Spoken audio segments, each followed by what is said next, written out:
Welcome to the Backpacking Podcast, brought to you by Outdoor Vitals. I'm John Kelly, and with me always, Jeremiah Stringer. Jeremiah, how are we doing today, man? I'm doing great. Happy to be brought to you by Outdoor Vitals. They're makers of Performance First ultralight gear and got a little sale going on their joggers, the Skyline joggers. What do you think about them? I am a big fan, but I've learned something about these Skyline joggers that people need to understand. They're selling for about $89, but if you are a Live Ultralight member, they're $9 off. And you know how much it costs to join Live Ultralight? How much? $10. $10. It's like a little savings account. The money never goes away. It keeps accumulating. You can spend it with Outdoor Vitals. Yes, you can. And that $10 a month, that's not money that they're holding from you. That's your money. It's just that they're keeping it back for you so that you can purchase gear. For me personally, I've been a Live Ultralight member since the program started years ago, and I have bought so much gear because of that. Just putting $10 away every month, and after about 5 or 6 months, buy a new piece of gear, and at a discounted price on top of that. Not to mention, they don't just sell their gear, but they also sell food and all kinds of things. Yeah, it's literally the cheapest place you're going to buy those backpacking meals, things like Peak Refuel and that kind of thing. Don't let the price points scare you off. This is quality gear. These are quality pants. So if you're looking for some trail pants, these can be your go-to. They're super breathable, ultra lightweight, super comfortable. Yeah, and super packable. And they got 3 pockets. I don't know. They're kind of stylish, man. I've been wearing them around a lot lately, so I like them. They look good, and everybody can check out the links. We'll put them in the show notes and the description, depending on what platform you're checking out. But sign up for the Live Ultralight and get yourself a little discount there. Yeah. Now, Jeremiah, last week we talked about backpacks, and today we're going to end up talking about shelters. But before we do that, you got the chance to go on a little overlanding trip with our buddy Jeremy Rodifer and Mr. Backpacking with Jason Sir. So why don't you fill us in a little bit about your trip and how that went, and we'll go from there. Okay. Well, first let me tell you the characters. So, of course, you already mentioned 2. And Jeremy's I like how you didn't say, let me tell you about the people. You said, let me tell you about the characters, because these guys are characters, every one of them. They are characters, and the characters fit the story, Oh, yeah. Jeremy, his YouTube channel is All Things Outdoors, and I think that you had to put a space in outdoors because the other one was taken. So if you don't search it like that, you won't find him. But he does a lot of Bronco content. He got a Bronco now. We're not talking about horses. We're talking about a Ford Bronco. This Ford Bronco, which I don't know if it's a giant fad and they'll phase out, or if this community's here to stay. But Broncos, my father-in-law had one, but I guess they quit making them for a while. They did, yeah. Ford brought them back, and they are all the rage. Now, I do hear a lot of women like to drive them. Now, the guys don't like to hear that, but this is Jason's word. But listen, what Jeremy uses it for, it is very manly. That's all I'm going to say, because I've been in that. That is a sweet vehicle. That is a sweet vehicle. And I mean, Jeremy, I'm going to tell you, or Jeremiah, you're not Jeremy. We're talking about Jeremy. I was at a meetup where he was, and he goes, hey, you want to go for a ride in the Bronco? I'm like, yeah, I want to go for a ride in the Bronco. So we took off, and we come to this one path, and there's this mud pit. And I bet you it's 2.5, 3 feet deep. And it's just sloppy mud. And I go, you're not getting through that. And he goes, challenge accepted. Boom, just nose dives right into it, just comes right back out the other side. And I'm like, I am now wanting to do this a lot. Like it was just one of those really cool moments. It was fun. It was a lot of fun. Jeremy's a cool guy. Yeah, I totally agree. And those things can just about drive through anything. It's pretty insane. I mean, it's the closest thing to one of those rock crawlers that I've been around. Now, Jeremiah, I keep calling you Jeremy now. Wordplay. Yeah, you're not the only one. I just want you to know right now, I'm having AeroPress coffee right now after our conversation last episode. Cheers, my friend. I have my Dog Mom cup. and I'm having some I'm Keurig celebrating coffee. the Ohio State Buckeyes right now. Yeah, So what's that say? National what? national champs. Yeah, what's the year on that? It was about the same year that Kentucky last won a basketball championship. Oh my gosh! Love it, love it. Yeah, that was only like Actually, a I think dozen years maybe ago. it's been since Kentucky won their last national championship, but I don't know. This So was you're right. January 2015. Yeah, ours was March of 2012. No, Yeah. April, right? Something, March yeah, Madness April, in April. April 2012. Yeah. Who Well, was on that team? t- Which team was that? Was that Anthony Davis? Anthony Davis team. Can't Yeah. forget him. But anyway, I Man, digress. that So, was that was 12 years ago. I didn't realize he's been in the league that long. oh yeah, he's still a superstar, man. But Yeah. Kentucky Well, had to move sorta. on. That Lakers team isn't so hot. Yeah, not super hot. They got How, old LeBron, and how do you have LeBron and Anthony Davis and you can't even make the playoffs hardly? well, LeBron's not what he used to be, but that's a whole different conversation. Yeah. I won't get Yeah, into that. nah, I won't either. I won't touch it. A lot of our listeners are out in California, so I'm sure there's a lot of Lakers and Clippers fans. I don't know who Oh else they're yeah. fans of Well, I mean, out I there on. bet there's a lot of Utah fans. Yeah, Utah Jazz. Speaking of Yeah. Utah, not to get too deep into sports, but Kentucky snatched up BYU's coach, I saw that. Yeah. Former player. former player Mark Pope. He's put a team together, and we're going to Yep. compete next year. You heard it Oh, here first. But okay, since I railroaded this whole thing, let's hear about the characters that are on this trip. We already said Jeremy. So who else is on this trip? so I was going to say, anytime I hang out with Jeremy, not just this Jeremy, but any Jeremy, people's brains cannot do the Jeremy thing. So No. both of us get called each other's names, and that's just the reality of the world we live in. So anyway, That means you guys need to stop Jeremy, being friends. yeah, we just had to totally Yeah. part ways, or he could just change Never. his name to Jeremiah, and problem solved. You know, Jeremy, if you're listening, that would actually be a really good move for you, man. And then I would dye your hair red Yeah, grow and a beard. wear glasses. So Yeah, yeah, yeah. good moves all around. So Jeremy, he's in a Bronco. I drive a GMC Sierra that is not going to touch any of those roads that those guys are taking those rigs on. I mean, it's Right. just ridiculous. So I just met him there. And then you also had Mr. Backpacking with Jason, sir, who, if you're an avid listener of the show, you already know who that is. He's our dad. Yeah, Backpacking with Dad. And then Mike, who's one of Jason's buddies that I've also become buddies with now. And he's a Lexington native. And we also had a couple of other guys that have, well, at least one of them had a YouTube channel. And I think he had like 28K subscribers. Oh So wow. a fairly good sized YouTube channel. There's a whole different lane and community there for the off-roading and the overlanding. Yep. So we had John and we had Eric. So everybody was in Broncos except for Mike. Mike has a Jeep Wrangler. So I rode with Mike for the most part, a little bit So with you two were Jeremy. were you two the outcasts for the week? We're the outcast, but you know, whenever you're driving and doing the off-roading, Mm-hmm. you get a lot of off-roads that a lot of other people are also driving on. It was great weather, and there's a ton of Jeeps out there. So anytime you pass somebody, you're like, we're out here showing these Broncos what's up, because I think the Jeeps, they got the majority out there.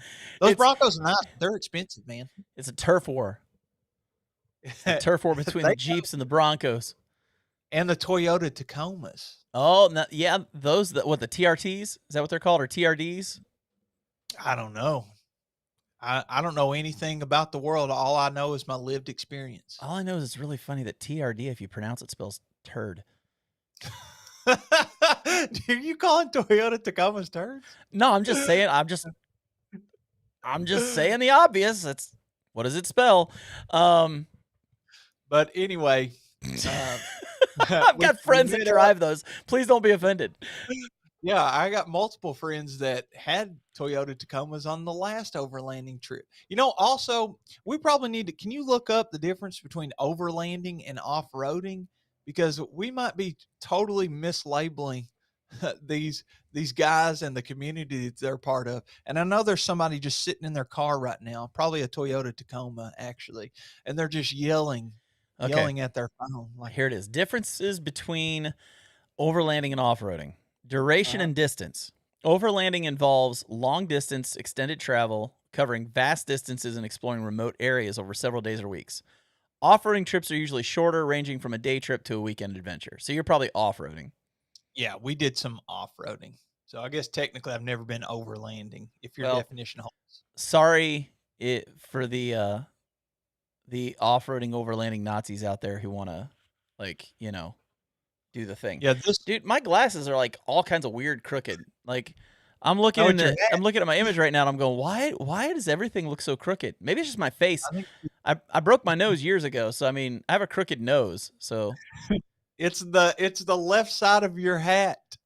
It's is up it? slightly higher than the right side. I bet he adjusted the wrong side. Your glasses look great, man. No, that's the wrong. I knew you'd go the wrong. Everything's mirrored on these cameras. Okay, is So that you better? look good enough. You look good enough. I just made my glasses worse. Like I literally just made them worse. Okay. So I drove Now and met my up hat's really crooked, dude. What are you talking about? with. No, you look good, man. Columbia. All right, whatever. Okay. So funny thing about this hat, I told you about this before the thing, but I've lost almost 80 pounds. I'm 1 pound shy of 80. And I didn't realize how much fat is on your head. Like I couldn't wear this hat. This hat, I got this from Columbia Outlet a year and a half ago, I think. And when I bought it, it was I thought I got the right size, but when I got home, I realized it was a fitted hat. It didn't have the snapback on it. And so I got it home and I couldn't put it on. It just hurt because it was so tight. And it would leave like a huge red ring on my head and it was just miserable. Yeah. And now that I've lost all this weight, the hat fits now. So Yeah, dude. You really do lose the weight off your head whenever you cut weight like that. Because the same thing happened to me, man. Everything about you gets more strong and fit. yeah. Even your head. Yeah, my head's stronger now. I was always headstrong, but now I'm really headstrong. Speaking of hats, real quick before I continue the story, or actually start the story, because I'm we just sorry I been keep rambling. railroading your trip. It's like you don't even get like 5 seconds to talk about it, and I railroad it. That's okay. I just wanted to shout out a quick little shout out, Glenn Van Pesky, Oh, who I is love Glenn. Gossamer Gear guy. Started that company and wrote a book. We had him on episode 211. If anybody Yeah. wants to go back and listen to it, it's a couple months ago, but he made me a little guarantee whenever he's on the show. Remember, this guy is a multimillionaire, or I would Mhm. assume so, because this is a big company, and he's retired. And he was an engineer before, so Yeah. he took the time out of his day and fixed my broken Gossamer Gear hat that I can't buy anymore. The snapback, it's plastic, and he has patched it up, and I think it's on its way back. It did And he take didn't me have to like do it. He didn't have to do it. he did not have to take the time out of his day No. to do that, but he is genuine. And you know what? I wrote him a little handwritten note in there too, and gave him a sticker that Girl Plus Dog Adventures made me. Nice. Nice. Yeah. You're trying to get I on one of probably, his trips. That's what you're doing. oh, that would be really fun Wouldn't to that go be on one of those awesome? trips. That would be Yeah, to awesome. I make would it on love the to go on list. a Glenn Van Pesky trip. That would be awesome. His trips Yeah. are epic. So Well, little shout out to him. Thanks, Glenn. You're probably not listening, but you probably are. And thank you. Thank you for what does that even mean? You're probably not listening, but you probably are. That just sounds Mhm. like one of those. That's a true When you were in quote. college, did you have to take philosophy? Yeah, I took a couple Yeah, philosophy. that class was just a waste of my time. Like, Yeah, that's you're from Plato. yeah, that stuff is just like. Anyways, I'm not getting into that. There's probably somebody listening going, I can't believe he doesn't like philosophy. Oh my gosh, what is wrong with him? Sorry. I think most of it's dumb, but that's just me personally.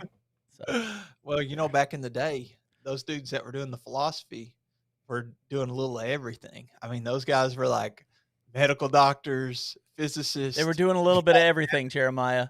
avid drug users. Yes, I was talking about they were doing a like, little bit of everything.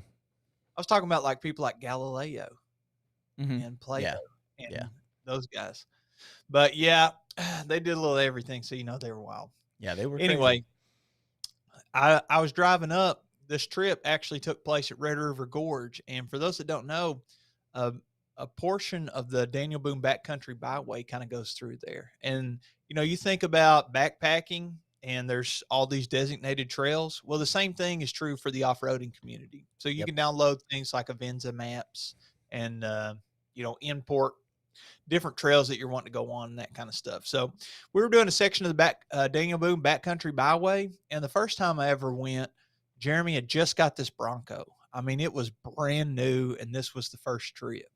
And we went on the hardest section of the DBBB, which is the Say that Daniel again. Boone The what? DBBB, The Daniel Boone DB booby. Backcountry DDBB. Byway. DDBB. DB DDBB. So, so anyway, Okay. Sorry. I just like gave John a chuckle. I'm So like I had to think about that for a second. Okay, go ahead. So we done like the hardest section, and I remember Jeremy. We did.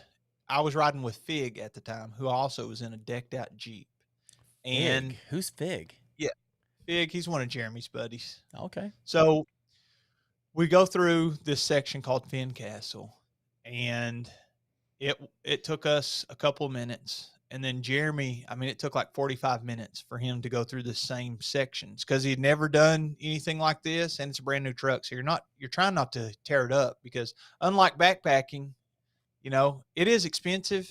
You could probably spend $1,000 and have an awesome setup for backpacking, But you can but make one wrong move in a vehicle and you're spending $1,000 to fix it. yeah, or more. Yeah. You tear out the suspension or rip off a wheel or something or get some bad body damage. Yep. So he's trying not to tear this up. So it took us a while to get through there. Well, now Jeremy is like, he's freaking expert, dude. He drove that thing out to Colorado and took it through the mountains. Y'all can check out his YouTube again, all things outdoors with a space in between out and doors. And you can see these videos of it's certain death, dude. One wrong turn and you're going to topple 3,000 feet over the side of a mountain, just rolling in the vehicle and Certain die. death feels a little dramatic. Dude, have you seen the videos that he done out west? I mean, those mountains are gigantic. And if you go too far over on one side, your vehicle is just going to slide off the side of the mountain. It's scary. Wow. So you were in a near death experience? No, I'm just saying that his expertise level has really risen since our first trip. Yeah. Because Yeah. he's went out and done these giant mountains that I wouldn't even begin to know how to tackle. So yeah. going through Yeah. something like we went through Kentucky, through it's remote areas, but a lot easier to tackle than I'm sure a lot of that out west stuff. Oh, Our yeah. mountains are huge. But he's been out there too. Yeah, he drove out there and tackled some of that by himself. I couldn't believe it. I'm like, because you need somebody to spot you in some of those sections. I would love to know how many miles he already has on his vehicle. Oh, I rode with him. I looked 60,800 and some change whenever I was riding with him. Wow. And that was just, what, a couple weeks ago? Yeah, that was end of May. So he's putting, what, about 30,000 miles a year on that thing?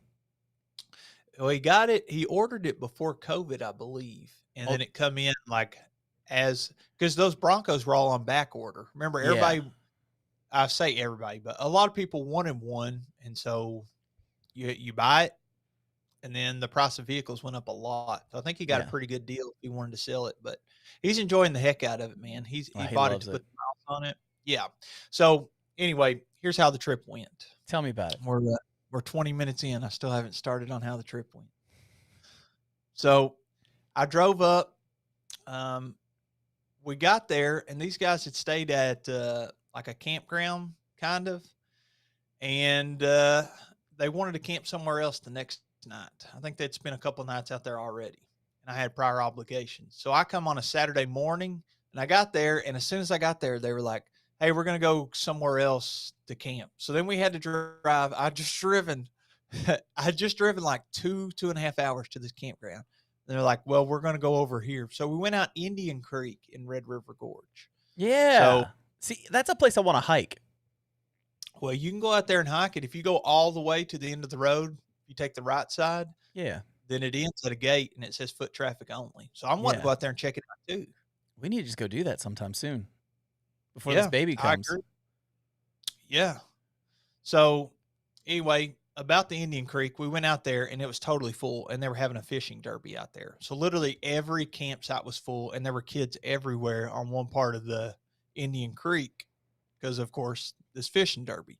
So Mhm. we drove and drove and drove. We had a number of vehicles, like four vehicles, and could not find a spot. Finally found one, so I'd driven like 2.5 hours to get to the campground. And then it was like another 45 minutes of or an hour of driving to go find a different campsite. And then we finally found one. Of course, I get in the vehicle with them just to hold our spot. Because to paint a picture for you, you're driving down a gravel road and there's a creek on your left or on your right. Yeah.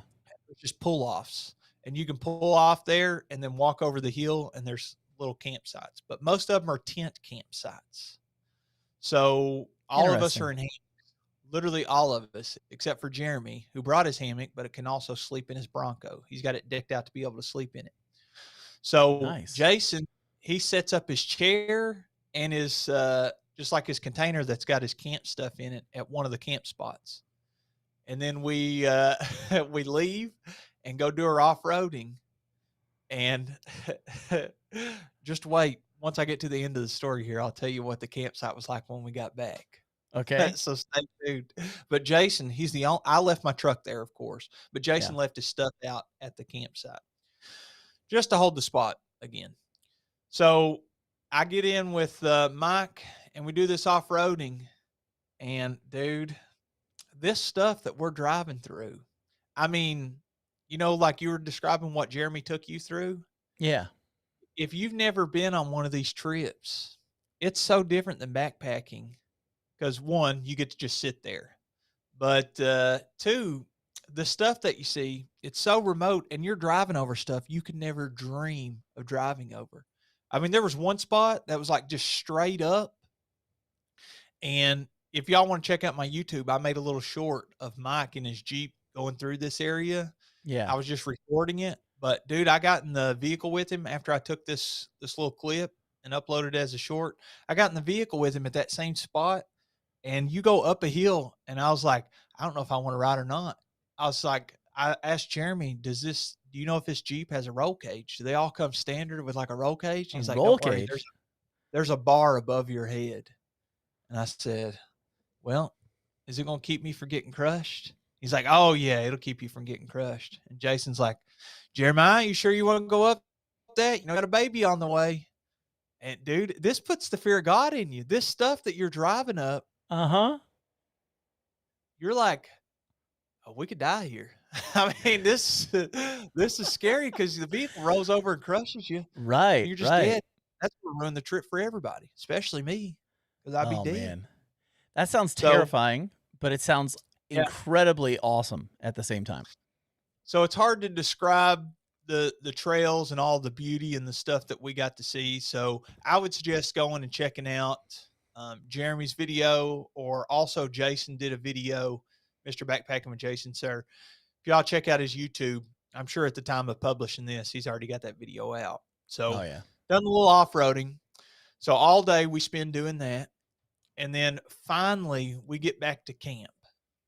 All right. And I've had a rough ride because I've ridden in the Jeep the whole day. The only Yeah. time I ride in a Bronco is on the way back to the campsite. And the Jeep, the suspension on the Broncos, they're brand new. They got this decked out suspension. Everything's a little smoother. The Jeep, I was riding in like a 2008 Jeep. And dude, when I say jerky and shaky, I mean, it was shaking you all over the place. Jason was telling me about the Really? day before. Yeah, they slammed down and Jason hit his elbow, thought he hurt himself. Oh. At one point, we went over this mud hole. You got to climb up and then you go over and you drop down, dude. We dropped down so hard, just slam, and the bumper of the Jeep slammed down on top of this rock, Ouch. and it snapped closed the tailpipe. Like I got out of the vehicle, we Really? pulled up. out of the mud. I got out and I was like, "Oh, I think we got a tire going flat, dude." I could hear it. It was like Oh just a no. hissing sound. And of course, everybody has extra equipment and everything and Right. tools. These guys are prepared, but I thought we're gonna have to change that tire, take this one off of the door on the back of the Jeep and switch this out here. And then I was like, wait a second, where's that coming from? And I looked and the tailpipe was like literally, I mean, it looked like duck lips, Yeah. totally just clamped closed. We had to take a screwdriver and a So it big, was the exhaust hissing as it was coming out the back. yes, it was just because Oh. there wasn't enough space for the exhaust to come through. It was just blowing out like And one that's little tiny hole. dangerous. That's what I said. So we That's had to take this horribly dangerous. it's like 8-inch screwdriver and knock it in there and bend the tailpipe back open. It's just stuff you have to do whenever you're gonna off-road, I guess. And if anything was gonna go wrong, that's a cheap fix. Oh, that's what I said. I was like, "Thank God Yeah. we don't have to use just tire here on trail." Right? Right? Because sometimes you get in a position where, like, you're on a 18-degree slope and you got a tire that's flat, and you're like, "Okay, we gotta either get this thing out of here or jack this up somehow or something." I mean, Yeah. it can get hairy out there. So we go through, we have this big adventure, which again, y'all can check out on the YouTube channels. And we get back to the campsite and everything is just absolutely soaked, dude. Like Oh on the way no. back, it's just pouring the rain. And we get back, Jason, I don't know why he brings a trail chair on a trip like this. Like I brought a full size camping chair, Yeah. like you do to a baseball game. Right. Well, he brings his backpacking chair. He does at least bring the big one, Yeah. The the high same one back. that I yeah, and, everything's soaked. Thankfully, he checked the container that he left out, and that tote, he put all of his camping equipment in a tote, and, it all stayed totally dry, but it rained on us the rest of the time, dude. I put up my tarp. I have a this is gonna lead into our discussion on our shelter systems, I would Yeah. suppose. But I couldn't put up my shelter system because we needed some place to hang out.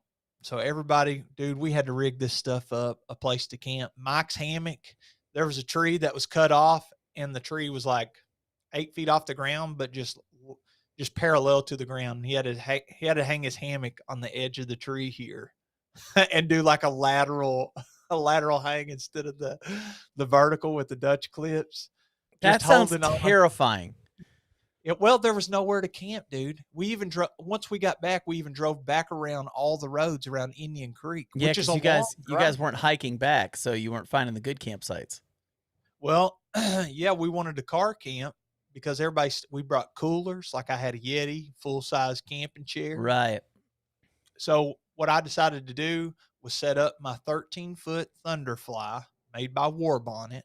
I set that up, and Jeremy, who was camping in his Bronco, instead of setting up his hammock because there was no spots. Like me Right. and Jason were right next to each other. He decided to put up the tarp that he would have used if he was hammock camping. And so we kind of put those side by side. Dude, I'm not joking. Jeremy had this, we had a little bit of break in the rain or just light rain. Jeremy had this instant light charcoal and he put it down like, so you got a tarp here and a tarp here. And right where they kind of meet, if you go out a little bit, it's not covered by the tarps anymore. But he threw down this instant light charcoal and just lit the bag on fire and let it burn down and had this 3 pound tomahawk steak that he cooked on this frying pan, this cast iron Wow. frying pan. Just let the coals burn down and just lay there on the ground and put this cast iron skillet on it and cooked up this giant tomahawk. And of course, we all tried it, but him and Jason ate this tomahawk. I took me this big, let's see, it's 0.84 pound ribeye. That was delicious. So So, bigger than 3/4 of a pound. oh yeah, dude, that That's was a a good that's a good steak. sized steak, man. That's a good sized steak. So that was kind of our adventure, and we all hung out under those two tarps. And once everybody's ready to go to bed, I could finally set up my hammock and snuggle in for the night.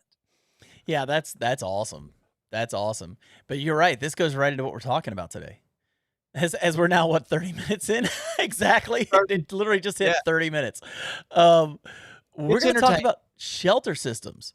And it doesn't matter if you're overlanding or you are off-roading or you're backpacking or you're just car camping, your shelter system still matters. And so for us as backpackers, uh, you and I both, we have two different kinds of shelter systems. We have our tents, we have our Mhm. hammocks. So, And Jeremiah, tarps. would you like to start and talk about your hammock and your tent, or would you like me to start and talk about mine?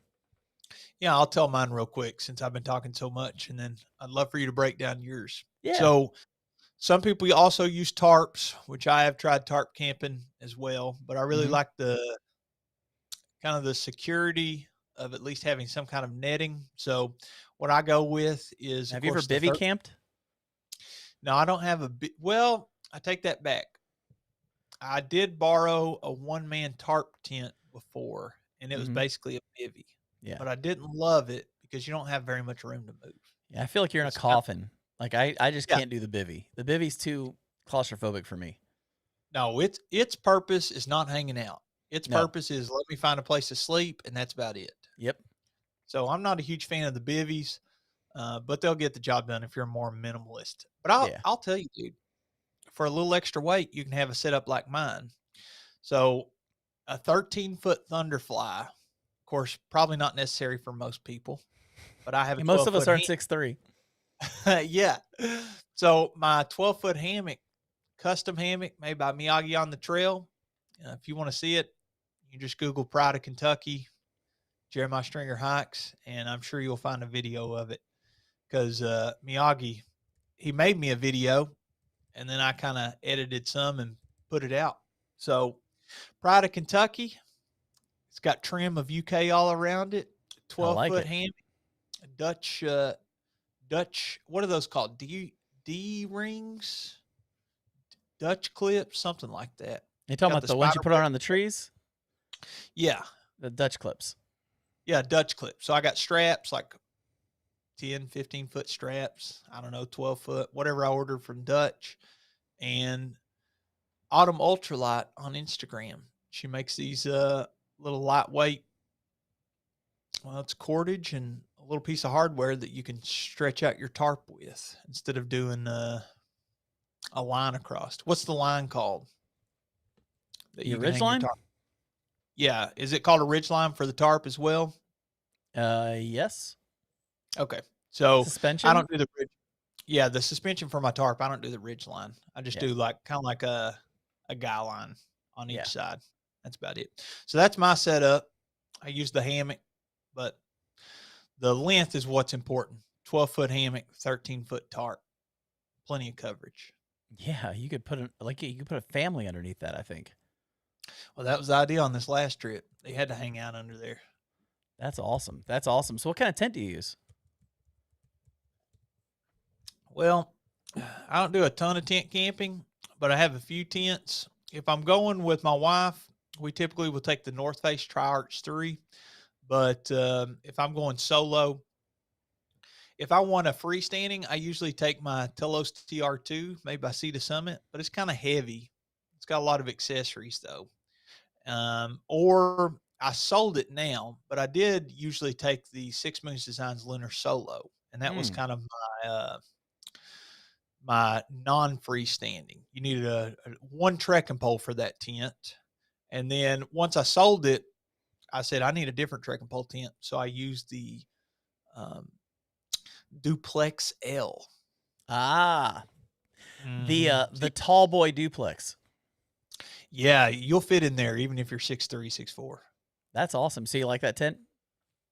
Yeah, it does pretty good. Like I said, I don't do a ton of tent camping, and it is a single wall tent. So with single wall tents, you can get condensation pretty easy, and that's just the reality of having a single wall tent. Try to ventilate it well, but you might get some condensation. But other than that, works out great. Dyneema, very light, not super compactable though. Dyneema, Yeah. it just doesn't pack down as easily. No, it's a little more rigid, Yeah. but but for the weight savings and it's waterproof and all the things that Dyneema is, It's kind of nice. Mm-hmm. It's kind of nice. Now for me, I have Dyneema in both my tent and my hammock setup. So for my hammock setup, I use the, what is it called? It's the deluxe tarp with doors from Hammock Gear. It's a Dyneema tarp. It's an 11-foot tarp. I don't have a 12-foot one, but I have an 11. No, maybe I have a 12-foot tarp. I don't know. It's an 11 or 12-foot tarp, but it's a Dyneema. It's got doors on the end, so if I want to really batten down the hatches, like if I know weather's coming in, I'm pretty well protected when the weather goes sideways.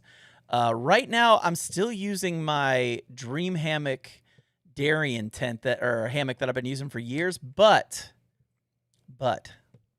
this year, for the first time in 5 years, I am maybe using a new hammock. Oh, what are you switching over to? I bought one from our buddy Jeremy, who we were talking about earlier, not Jeremiah, but Jeremy, and it's made of Cloud 71 fabric. Oh, that stuff is really, really light and super compactable. The hammock only weighs like 5 or 6 ounces. Now it doesn't have a bug net on it, so I'm really thinking through this because I like to watch movies at night, and the light of a movie draws bugs.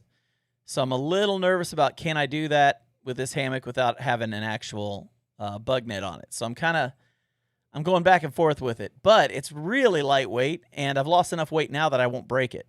So when I had it before at 305 pounds, you're not using that hammock. You know what I mean? No, they got a pretty strict weight limit on that material. Yeah. That's pretty material. I think 230 is the highest that I was able to find, like as far as like the weight that it could handle and not like fall apart in a short amount of time. Yeah. So, and I'm well under 230 now. So, I'm going to give that a try, at least for one trip. But if I can't watch movies, and listen, you people that are saying don't watch movies in the woods, I'm watching movies. But if I can't watch my movies, I don't know if I'm gonna keep using it unless I can get Jeremy to put a bug net on it for me. So if we tell Jeremy that he's in this episode and we get him to listen to it, maybe he'll be like, "Hey John, I heard what you said about the bug net. Do you need me to put one on there for you?" So Jeremy, if you're listening, I've got that set up, and then I use I've got this really cool thing I got from Dutchware Gear. Let me see if I can find it. It's like you know how you have the sock that you put over your tarp so that you can pack it down easy and just pull it all the way across. Yeah, it's like a snake skin kind of. Yeah, the snake skin kind of thing. I've got something similar for my hammock and top quilt. Oh, is it like actually my hammock and underquilt? My hammock and underquilt that Dutchware Gear makes, and it's made out of Dyneema and then the no-seam stuff, the mesh, and it is really, really cool. Let's see if I can find it on here, but he came out with it a couple years ago. It's a compression stuff sack for the entire thing, and he sells them on his website. But you can literally put your whole hammock and your underquilt in it. I was going to ask, do you leave your underquilt connected whenever you're using that? Yes. Oh, so you just stuff it all in there at once. Yeah, and when you put it away, it's easy. Because all you do is you pull the sock all the way across, compress it, tie it off, and you're done. So yeah, I would be willing to give that a try. Anything that makes my life easier. Yeah. Well, one of the big complaints for a lot of people about hammocks is they take longer to set up. But with things like that, it makes it really easy. So, and it only weighs like 77 grams. So that's like what, 2.5 ounces? 77 grams. Well, there's 28 grams in an ounce. So that'd be like almost 3 ounces. Yeah. So that's not bad, man. That's pretty lightweight. So I use that, and it's been a game changer as far as setting up and tearing down. When I was at a backpacking trip a few weeks ago with the Patreon Backpacking and Blisters podcast trip, a few of the people saw me putting that away, and they were just like, "Wait a second, you're tucking the whole thing in that?" You know, that it was just one of those like, that's really cool, you know, because you can literally put it all in one container and makes it much easier for packing. Now, as far as my tent goes, last summer I made the commitment that I will only use tents for the summer. I was like, I hadn't been in a tent in a few years as far as like consistently. And so I decided last summer I'm going to use a tent all summer long. And the tent that I ended up using for about 30 nights from probably like April till September, October was the Durston X-Mid 2 Pro. And it's a trekking pole tent. It's Dyneema. I think it weighs 17 ounces. And man, that tent is awesome. Absolutely awesome. You got double vestibules, tons of space on the inside, a high ceiling. And the way the walls are done on the inside, they're almost vertical. So you don't have to worry about getting up in the morning and lifting your head up and getting moisture all over your head. So the vertical walls, they give you so much more room. Yeah. Well, and honestly, condensation can drip down those walls a little bit easier. It doesn't gather quite as bad. It's still there. I mean, you're going to get condensation in a trekking pole tent that's single wall regardless, but it's not nearly as bad when it's more vertical. So I really like the tent. I like the fact that it's only like 17 ounces. I'm 50. My knees and back aren't what they used to be, and they were never good to begin with. So when I can go ultralight with stuff, I'm doing it. I'm not a gram weenie, as in I'm just trying to get as ultralight as possible, but what I'm trying to do is just make backpacking more comfortable for myself. And having a tent that's that light is really, really nice. Yeah, I think that we'll probably talk some about it in next week's episode on the sleep system that you use with those kind of setups.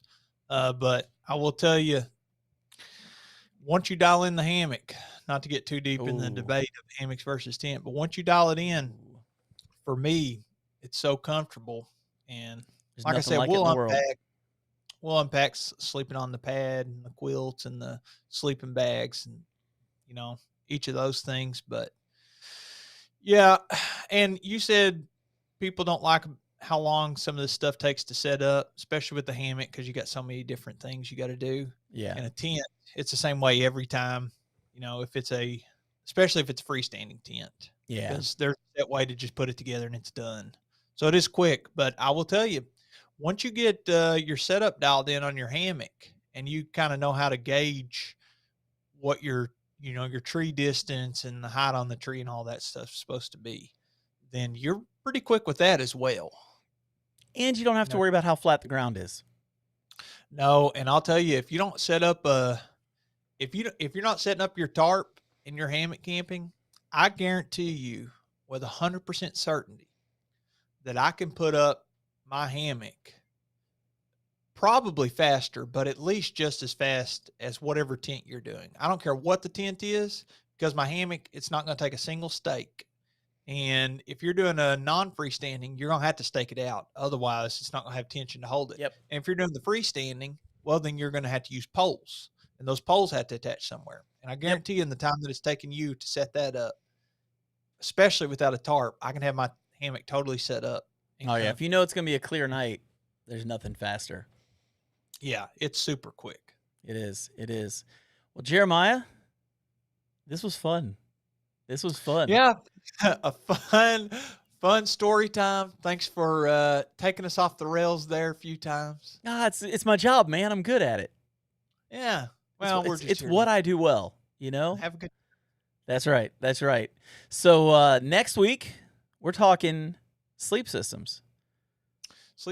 And I don't know how much time we'll have, but I recently did a video where I did a solo, and I went through and answered some of the top frequently asked questions that you would get for backpacking, especially if you're kind of just getting started. So hopefully we can unpack a few of those questions as well and go through and do some longer form discussion than I did in like a little 10-minute video. Yeah. I'm looking forward to it, man. So we're gonna have a good conversation. I'm interested also to hear. Sleep systems are very interesting because everybody does it different. Oh yeah, everybody Absolutely. Does it different. So we may who knows? We were talking about turf wars earlier. Maybe you and I'll have a little turf war next week. Oh, let's do it. Let's battle each other on the podcast next week. So for myself and Jeremiah, we're looking forward to catching with you guys next week. Have a great one. We'll catch you on the next one. Adios, folks.